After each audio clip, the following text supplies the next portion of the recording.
हमारे पिता हमारे हित के लिए आए थे, हम उनके शत्रु बन गए। तो उस समय हम अशिक्षित थे। अब परमात्मा ने सबसे पहले ये रजा बख्शी, हमें शिक्षित करवाया। पुण्यात्माओं 5500 वर्ष तो कलयुग बीत गया, और उससे पहले जालिए कितना समय 3 युग गए। केवल एक ब्राह्मण वर्ग ही शिक्षा का अधिकारी था और कोई शिक्षा नहीं ग्रहण करता था, क्योंकि यह शिक्षा अच्छी नहीं है, यह बेईमान बनाती है प्राणी को। ये पाप करने से फिर हिचकता नहीं है व्यक्ति। यह शिक्षा गई ब्राह्मण समाज में। इस शिक्षा को इन्होंने रोजी रोटी का धंधा ही बना लिया और पाप के भागी बनने लगे। अब शिक्षा आ गई सब समाज में। कितने चतुर बन गए हम भले ही ऊपर से कितने शिष्ट नजर आते हों, सुंदर कपड़े पहन के, बढ़िया कोई ठिकार लेके, अंदर से कति खोखे और खोखले हुए पड़े हम। हमारे विचार वो नहीं रहे जो हमारे दादे और परदादा के हम देखा करते थे। कितनी इंसानियत थी उनके अंदर। अब पुण्यात्माओं, हम जैसे वर्तमान के मानव से भी हमारा पाला पड़ा है, और आज से 55 वर्ष 50 वर्ष पहले जब हम कुछ जानने योग्य हुए, वो समय भी हमने देखा है। उस समय में और आज में दिन और रात का अंतर हो गया। इतनी गिरावट आ गई हमारी मानसिकता के अंदर, हमारे शिष्टाचार के अंदर। इसका कारण ये शिक्षा ही है। आप ऑफिस में जाते हो, किसी भी कार्यालय में, वहाँ भी इंसान है। बाहर पंक्ति में खड़ा वो भी इंसान है। कोई दया धर्म नाम की चीज़ नहीं रह रही। खाएं जाओ धक्के, गिड़गिड़ाएं जाओ उनके सामने, रहम रहा नहीं। 10 रुपये दे दे तो काम कर दे, नहीं तो खाओ धक्के। तो ये जलालत हमको किसने सिखाई? इस शिक्षा ने सिखा दी। और क्या करते हैं फिर उस पैसे का? हम कोठी बनाते हैं, बंगला बनाते हैं, कार खरीदते हैं, और फिर घर में कोई ना कोई ऐसी समस्या, कोई दुर्घटना हो जाती है, कोई बीमारी लग जाती है। उस सारे पैसे को फिर हम ऐसे ही, वो पैसा तो रहता नहीं, व्यर्थ हो जाता है। कोठी बना दी, मृत्यु होगी। आप गधा बन कर कुम्हार के घर मिट्टी ढो रहा है और कोठी वहाँ खड़ी है, चाट ले उस कोठी को। एक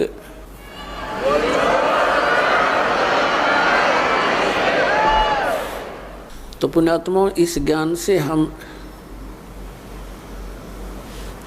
इस माया से वापस होंगे, क्योंकि ये माया दुश्मन है हमारी। और इस माया का हम प्रयोग कहाँ करते हैं? हमने परंपराएं गलत बना ली। विवाह करते समय हम पूरा ड्रामा कर बैठते हैं। पता नहीं किस किस प्रकार से हम अपने इन क्रियाओं को जो एक सिंपल वे से करनी चाहिए थी, हम ड्रामा बना रहे हैं। विवाह करते हैं, लड़के वाला खुशी मनाते हैं, लड़की का विवाह होता है, डीजे बजते हैं। अरे ब्याह 2 बच्चों का होना है, और परमात्मा ने कर रखा होता है, क्योंकि संयोग भगवान ही जोड़ के भेजता है, जीव नहीं जोड़ सकता, या भूल है इसकी। तो अपने सिंपल से वैसे ब्याह करे। बच्चों का नाता ही तो जोड़ना है, वचन से जुड़ता है। ठीक है भी, हमारे आपका बेटा पसंद है, वो कह दे भी हमारे आपकी लड़की पसंद है, दोनों बच्चों का विवाह मंजूर हुआ ना, हो गया ब्याह। और इसमें क्या देर लगे थी? अब हमने देखा, समाचार पत्र में पढ़ा, पहले दिन डीजे बजा रहे हैं, लड़के का विवाह था, बहनें भी डांस कर रही है, माँ भी डांस कर रही है, गली में खड़े होकर। सब कंजर हो गए हम, इंसानियत भूल गए कति। अगले दिन क्या होता है कि विवाह के लिए जा रही थी बारात, रास्ते में दुल्हे वाली कार टकरा गई एक ट्रेल लेते हैं, दूल्हा मर गया, साथ में और बैठे थे 6-7, वो मर गए। पहले दिन तो खुशी मना रहे थे, अगले दिन टक्कर मार कर रो रहे हैं। तो इस काल के लोक में और हम बकवाद करें, इसलिए कर रहे हैं क्योंकि हमने भांग पी रखी है, नशा हो रहा है हमारे। नशा उतर जाएगा जब ये चीज़ आपने ऐसी दुश्मन दिखाई देंगी जो ड्रामा हम करते हैं। एक समय नानक साहिब जी के पास भक्त कोई व्यक्ति चले गए और कहा, महाराज जी आप ऐसे रहते हो खोए खोए से, आप कभी खुश नजर नहीं आते, आपका चेहरा ऐसा रहता है जैसे महादुखी प्राणी होया करे, और आप तो महापुरुष हो, आपको काहे की टेंशन है। तब नानक साहिब जी ने कहा, भी ना जाने काल की कर डारे और किस विध ढल जा पास आवे, और जिन आते सरते मौत खुड़क दी उन्होंने केड़ा हंस आवे। अब ना जाने कब के बिजली गिर जा, एक सेकंड का भरोसा नहीं, एक सेकंड का, और हम फिर भी यहाँ फूले नहीं समाते। तो ये हमारी इस अज्ञान का ही कारण है, और इस भांग जो हमने पी रखी है माया की, इसका प्रभाव है। ये सत्संग से, परमात्मा की भक्ति से ये एंटीबायोटिक है, इस भांग का नशा उतर जाएगा। ये उतरने के बाद देखना फिर कितना आपका वजन हल्का होगा, आपकी रुचि नहीं रहेगी कितने सांग सिनेमा देखने की।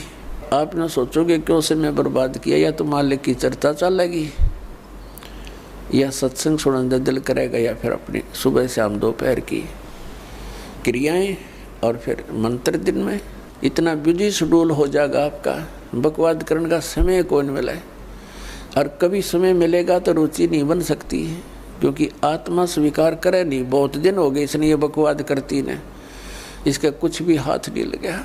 तो पुण्यात्माओं, हमने अपने सिर पर आप वजन घना रख लिया है। सबसे पहले तो हमने इस विवाह के ऊपर खर्चा कति बंद करना पड़ेगा। फिर हम कोठियाँ बनाते हैं, सिंपल मकान बनाओ, ठीक है, जिसके पास दो पैसे हैं वो भी अपना हिसाब का ही मकान बनावे, लोग दिखावा नहीं करें, तो उसमें हमें भक्ति में ज़्यादा समय मिलेगा, हमारी टेंशन खत्म होगी। अब जैसे हम त्यौहार मनाते हैं, अब जब तक ज्ञान नहीं था तब तक हम कुछ भी मना लेते, अब ज्ञान हो गया कति रुचि नहीं बनती। एक व्यक्ति ने नाम लिया और बहुत दुखी परिवार सारा, और उनसे बताया भी ऐसे ऐसे ये नहीं करना, ये त्योहार वगैरह तुम जो मनाते हो ये नहीं मनाना। कैसे? अब हम क्या करते, एक फॉर्मेलिटी कर रहे हैं। कोई भी त्योहार आता है वो फॉर्मेलिटी बना ली कि इतने कपड़े और इतनी मिठाई, इतने सुहाड़ी गुलगुले ये पहुँचाने, वो नून तो लेकर चल पड़े, वो नून तो लेकर चल पड़े, और वो कपड़े नए पड़े रहे, कोई पहनता नहीं। क्या फ़ायदा हुआ? एक बच्चा होता है, 4 बुआ हैं उसके, चारों लाऊंगी जुगले 6 और 6 महीना पाछो बच्चा बड़ा हो जाओ, पैर जो गिरे कोई ना वो की तब फूकने पड़े। क्या फ़ायदा इन बकवादों का? तो इस तरह हमने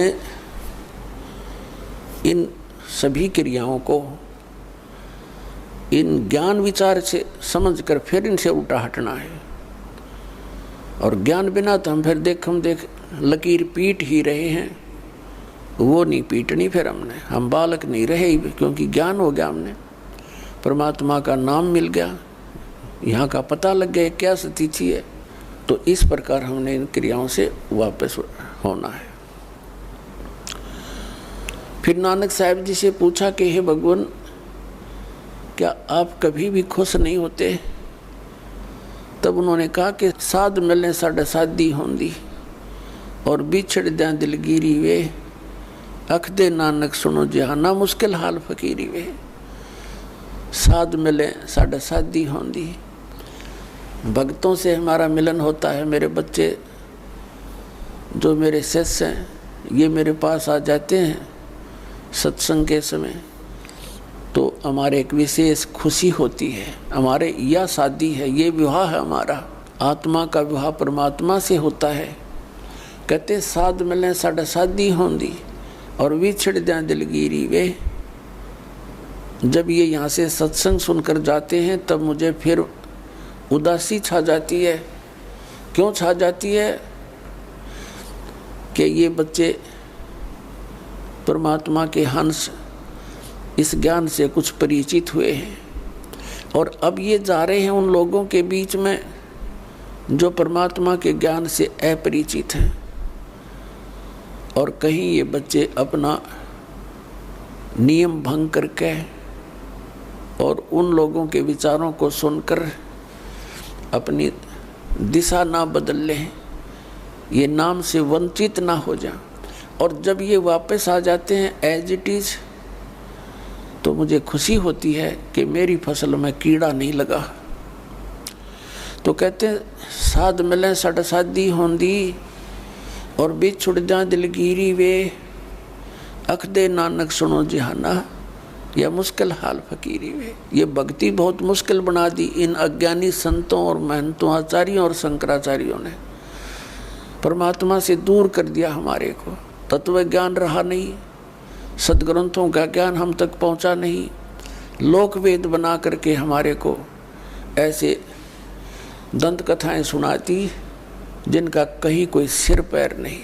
तो पुण्यात्माओं, अगर आप खुशी मनाओ तो उस दिन की मनाया करो जिस दिन आपने नाम मिला।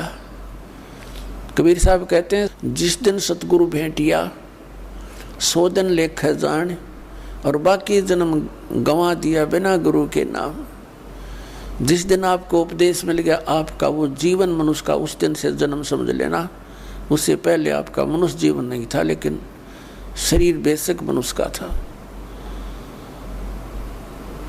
जा दिन सतगुरु भेंटिए 100 दिन लेख जान, बाकी समय व्यर्थ गया तेरा बिना गुरु के नाम। तो पुण्यात्माओं, परमात्मा की कृपा से आपको ये सत्संग मिला है, तो सबसे पहले मालिक ने हमारे को शिक्षा देनी पड़ी, और इस शिक्षा के बिना हम भगवान को पहचान नहीं सके थे। उनको मालूम था कि ये खूब बिगड़ेंगे, शिक्षा होते ही ये खूब अवाम उड़ेंगे, वैज्ञानिक पाक गए हैं, गॉड गिवन मटेरियल पर अनुसंधान करके ये भगवान से दूर करने लग गए, आप भी होने लगे। कहीं भगवान नहीं है, एक विश्व नियम है, एक एलिमेंट खोज लिया है, उससे सब कुछ बनता है। वो एलिमेंट किसने बनाया? इन वैज्ञानिकों ने बना दिया। परमात्मा के मटेरियल के ऊपर बकवाद करते हैं। अगर 2 वर्ष वर्षा ना हुआ ना, ये वैज्ञानिक भी इनके सारे इंस्ट्रूमेंट अड़क पड़े जड़े, जंग लाग जाए इनके अंदर। भगवान के रहम को भुला दिया।